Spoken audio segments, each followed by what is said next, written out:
The Children's Ability Fund will significantly impact not only children today, but families tomorrow. It also will allow us to be able to provide treatments and supports for children where other resources sometimes cannot stand in the gap.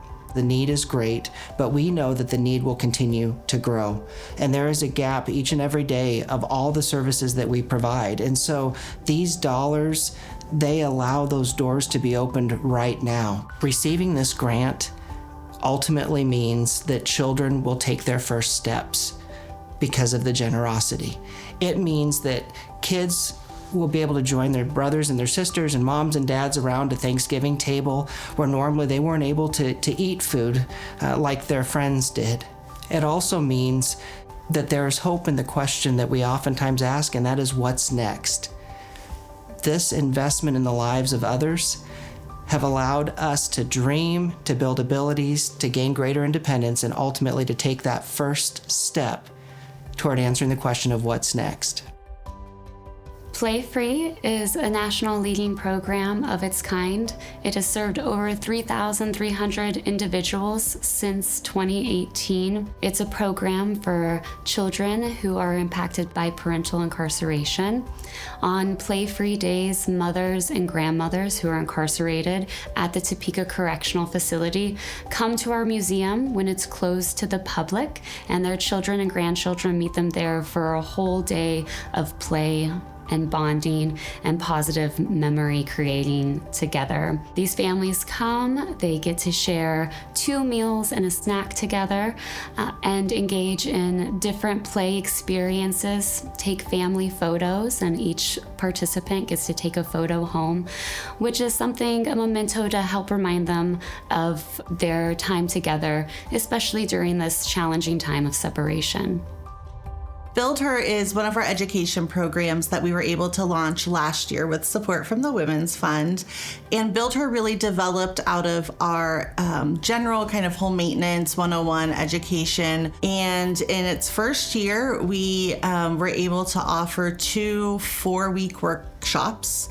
So we offered 8 sessions of Build Her, and it covered everything from basic home maintenance to legal planning, financial education, learning how to maximize your investment in your home, really just about any topic that has to do with kind of owning a home, building wealth, maintaining that. And we see women within the class building community with each other when maybe they didn't have that before.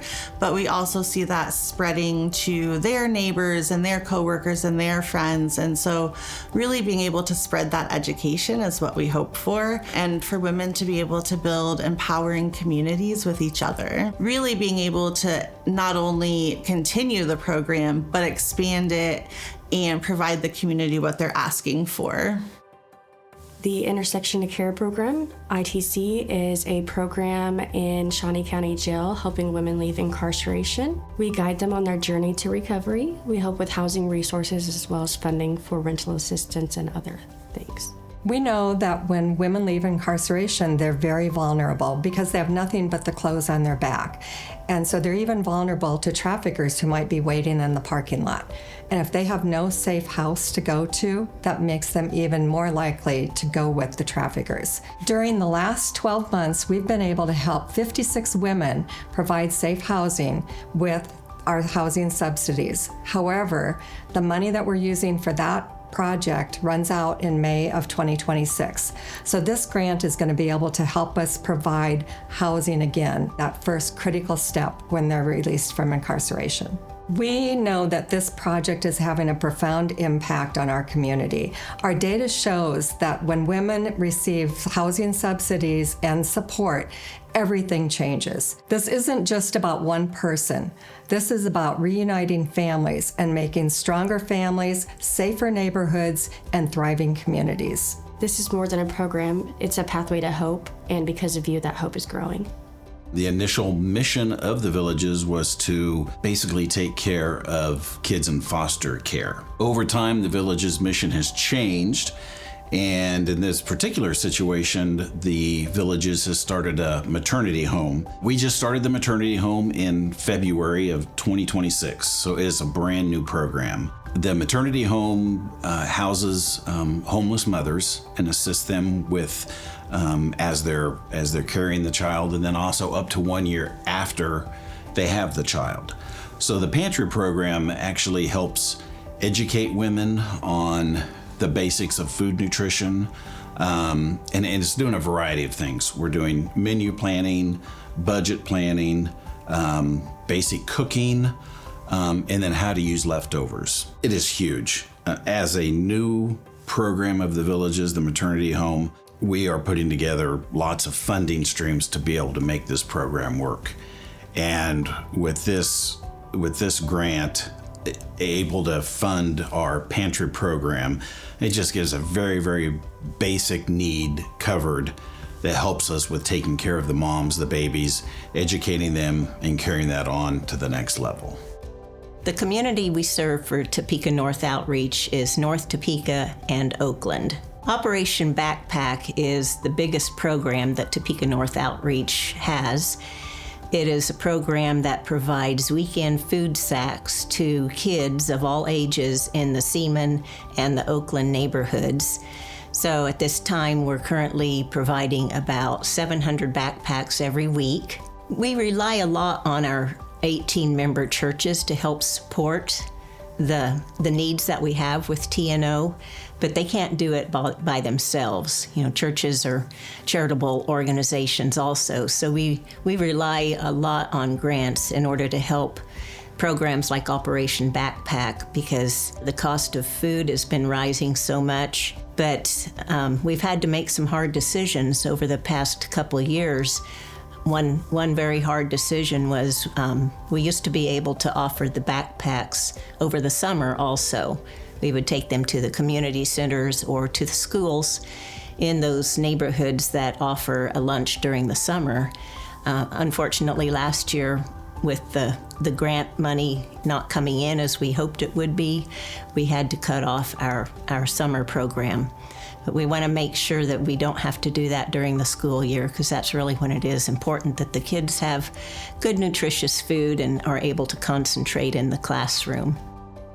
Our maternal health program at SENT and the Southside Wellness Clinic is done in partnership with the Topeka Doula Project, and our goal is to start with early intervention, provide holistic care, kind of look at moms very early on in their pregnancy, look at their histories, work with their families, help nurture them during that time, all the way from, the beginning to 12 months postpartum.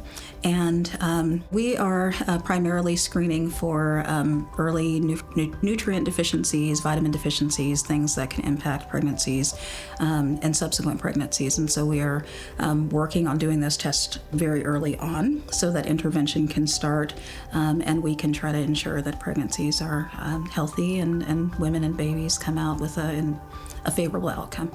The additional support we've received from the Women's Fund will help us, in conjunction with the Topeka Doula Project, provide additional services, prenatal through postpartum for moms in our community, to help provide some of the supplementations and a lot of the postnatal care that's needed as well. So we are grateful for that.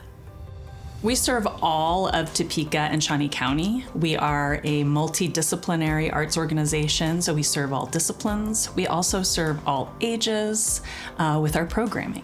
The youth we'll serve will be underserved youth and at-risk youth who are interested in music. The center of the programming for Rebel Song Academy is songwriting. So one of the beautiful things about this program is at the end of the program, this group of 25 youth from Topeka and Shawnee County will end the program with a completed song that is not only song written, but also recorded and promoted as well. So the life skills learned through the program run all the way from the creative act of storytelling through song to recording and all that's involved in that process, and then some really amazing life skills for promoting your art and your work after it's finished. The songs will be performed in community, and in addition, we've noticed from the previous programming that we've been able to facilitate that those youth involved in Rebel Song Academy become community leaders themselves. We're so grateful again for this opportunity, and we look forward to sharing the resulting songs from the Rebel Song Academy workshops.